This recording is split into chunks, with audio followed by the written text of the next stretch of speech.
आज के इस क्लास में आप सभी का बहुत बहुत स्वागत है। और आज फाइनली हम एक क्लास में और लेकर आ चुके हैं आपके लिए। और इसमें हम पढ़ने वाले हैं आकसीकरण अपक्रिया किसे कहते हैं। तो टाइम को ना वेस्ट करते हुए आकसीकरण अपक्रिया को हम देखेंगे और इसमें हम बहुत अच्छे प्रकार से एक ट्रिक को समझेंगे किस प्रकार से सॉल्व किया जाता है। तो हाई स्कूल में बच्चों को दिक्कत ये होने लगती है कुछ अपक्रियाओं को लेकर, कार्बनिक अपक्रियाओं को लेकर। तो ये आकसीकरण अपक्रिया जो हम पढ़ने वाले हैं वो कार्बनिक अपक्रिया पढ़ने वाले हैं। कौन सी अपक्रिया पढ़ेंगे? कार्बनिक अपक्रिया पढ़ेंगे। पिछली अभी हमने लेक्चर में एक लेक्चर किया है जिसमें हमने आपको बताया है 5 मिनट की वीडियो में हमने ये बताया है कि ऑक्सीकरण अपक्रिया हाइड्रोजनीकरण अपक्रिया किसे कहते हैं। तो आज चलिए हम पढ़ते हैं कि ऑक्सीकरण अपक्रिया किसे कहते हैं। ये बोर्ड एग्जाम में बहुत दफे आया है, 2022 में भी आया, 2023 में भी आया। तो क्वेश्चन लगातार ये पूछा जा रहा है। तो इस क्वेश्चन को आप देखेंगे 2 से 3 नंबर में आता है।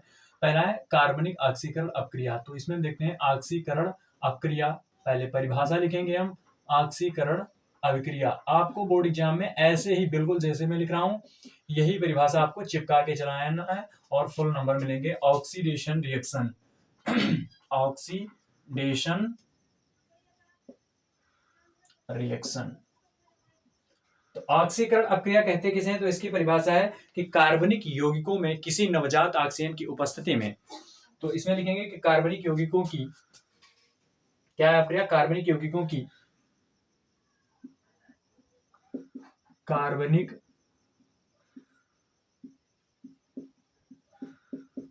यौगिकों की किसी ऑक्सीकारक की उपस्थिति में, किसी ऑक्सीकारक की उपस्थिति में, किसी ऑक्सीकारक की उपस्थिति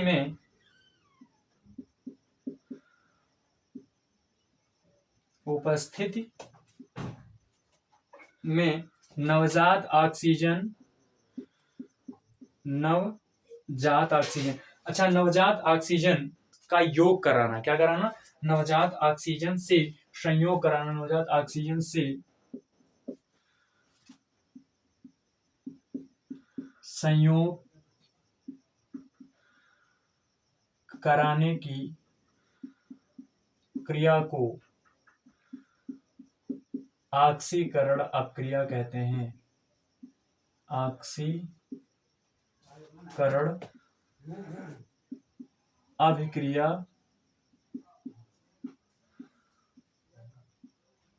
कहते हैं। तो ये हमने परिभाषा पढ़ा कि कार्बनिक यौगिक की किसी ऑक्सीकारक की उपस्थिति में नवजात ऑक्सीजन के साथ संयोग कराने की क्रिया को ऑक्सीकरण अपक्रिया कहते हैं, ऑक्सीडेशन रिएक्शन कहते हैं। तो हम यहाँ पर 2 एग्जाम्पल देख रहे हैं, दोनों एग्जाम्पल को देखेंगे। एक एग्जाम्पल पहला रिएक्शन कर लेते हैं, एक प्रारूप लेते हैं हम। यहां पर हम ऑक्सीकरण करा रहे हैं। पहले हम यहां पर लेते हैं CH3 CH2OH और CH3। नवजात ऑक्सीजन वह ऑक्सीजन होता है, नवजात ऑक्सीजन समझ लेते हैं किसे कहते हैं।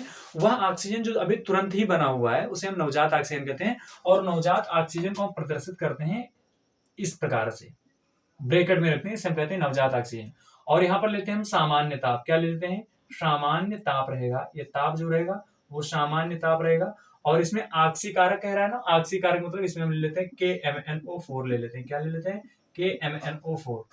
तो KMnO4 की उपस्थिति में, ऑक्सीकारक की उपस्थिति में किसी भी पदार्थ में, किसी भी कार्बनिक पदार्थ में, और इसको हम कहते हैं एथेनॉल। क्या कहते हैं इसको? एथेनॉल कहते हैं। तो हम एथेनॉल कार्बनिक यौगिक है, इसमें हम ऑक्सीजन की उपस्थिति में, KMnO4 की उपस्थिति में नवजात ऑक्सीजन का यदि हम संयोग कराते हैं तो उस अपक्रिया में क्या कहते हैं? ऑक्सीकरण अपक्रिया कहते हैं। तो कराने पर यह प्राप्त हो हमारा CH3CHO प्राप्त होता है। इसको कहते हैं एसिटाल्डिहाइड या एल्डिहाइड, इसको प्राप्त होता है। ठीक है, या इसको हम IUPAC नाम लिखना चाहें तो एथेनॉल कह सकते हैं। क्या कह सकते हैं? एथेनॉल। फिर एक हमारा और अपक्रिया ले लेते हैं, इसमें एक एग्जांपल और देख लेते हैं। सेकंड एग्जांपल है, यदि आप क्या करा रहे हैं, CH3CHO को लीजिए और फिर यही सेम कंडीशन करिए, नवजात ऑक्सीजन ले लीजिए और यहां पर ले लीजिए KMnO4 और यहां पर सामान्य ताप करेंगे। ताप कौन सा रहेगा? सामान्य ताप। तब हम इस ऑक्सीजन का योग कराएंगे तो हमारे यहाँ पर कार्बोक्सिलिक एसिड प्राप्त होगा। CH3COOH का। और जितने कार्बन का यहाँ पर एल्डिहाइड होगा इसे हम एथेनॉल कहते हैं ना, ये एल्डिहाइड है। क्या है ये? एल्डिहाइड है। तो जितने कार्बन का यहाँ पर एल्डिहाइड होगा उतने कार्बन का क्या प्राप्त हो जाएगा? कार्बोक्सिलिक एसिड प्राप्त हो जाएगा। इसको हम कहते हैं एथेनोइक एसिड। क्या कहते हैं इसको? एथेनोइक एसिड कहते हैं। अब बच्चों को बहुत दिक्कत ये होती है कि हम कैसे जान पाए कि ये बनेगा कि ये बनेगा।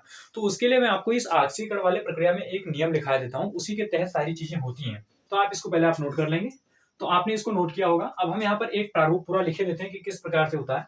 कि हम यहाँ पर लिख रहे हैं कि ये अल्कोहल का आप क्या करा रहे हैं, हमें लग रहा है इस परिभाषा को मिटाना पड़ेगा। ठीक है, हम इसको इरेज किए दे रहे हैं या रहने देते हैं, लिखे रहने देते हैं इसमें, नहीं तो आपको समाधान नहीं मिलेगा। देखो ये अल्कोहल का आप क्या करते हैं, अल्कोहल ले लीजिए। और ये अल्कोहल का आप क्या करा रहे हैं कि इसमें कोई ऑक्सीकारक ले लेते हैं और नवजात ऑक्सीजन लेते हैं। क्या लेते हैं? ऑक्सीकारक लेते हैं। और यहाँ पर कोई ऑक्सीकारक लेते हैं जैसे केमनोफोर या वगैरह वगैरह आप ले लेते हैं। ठीक है, और सामान्य ताप करते हैं।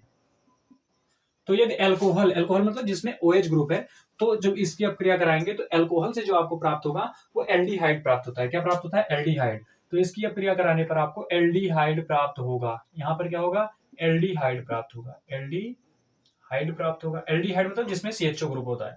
और यदि आप एल्डिहाइड का ऑक्सीकरण कराएंगे नवजात ऑक्सीजन की उपस्थिति में, यदि आप एल्डिहाइड का ऑक्सीकरण कराएंगे तो आपको कार्बोक्सिलिक एसिड प्राप्त होगा। क्या प्राप्त होगा? कार्बोक्सिलिक एसिड प्राप्त होगा। ताप यहाँ पर सामान्य ताप रहेगा और आपको जो प्राप्त होगा वो कार्बोक्सिलिक एसिड प्राप्त होगा। कार्बोक्सिलिक अम्ल। अब इसमें देख लेते हैं कैसे हुआ। देखो ये है आपका अल्कोहल, ये क्या है? एथेनॉल, जिसमें OH ग्रुप है ना, तो ये अल्कोहल है। क्या है? अल्कोहल है। अल्कोहल का आपने किसी ऑक्सीकारक की उपस्थिति में, केमनोफोर की उपस्थिति में कराया तो आपको क्या प्राप्त हुआ? एल्डिहाइड प्राप्त हुआ। क्या प्राप्त हुआ? एल्डिहाइड प्राप्त हुआ। फिर यहाँ पर आपने एल्डिहाइड को लिया, एल्डिहाइड को आपने क्या किया? नवजात ऑक्सीजन केमनोफोर की उपस्थिति में आप क्रिया कराया तो आपको क्या प्राप्त हुआ? कार्बोक्सिलिक एसिड प्राप्त हुआ। आप इस बात का ध्यान रखेंगे कि जितने कार्बन का आपका अल्कोहल लेंगे उतने कार्बन का आपको एल्डिहाइड प्राप्त होगा, और जितने कार्बन का एल्डिहाइड लेंगे उतने कार्बन का आपको क्या प्राप्त होगा?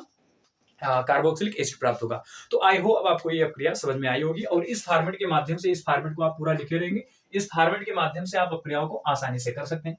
तो आई होप आपको ये समझ में आया होगा। मिलते हैं फिर अगले वीडियो में, नेक्स्ट वीडियो में अगले लेक्चर के साथ। बहुत बहुत धन्यवाद।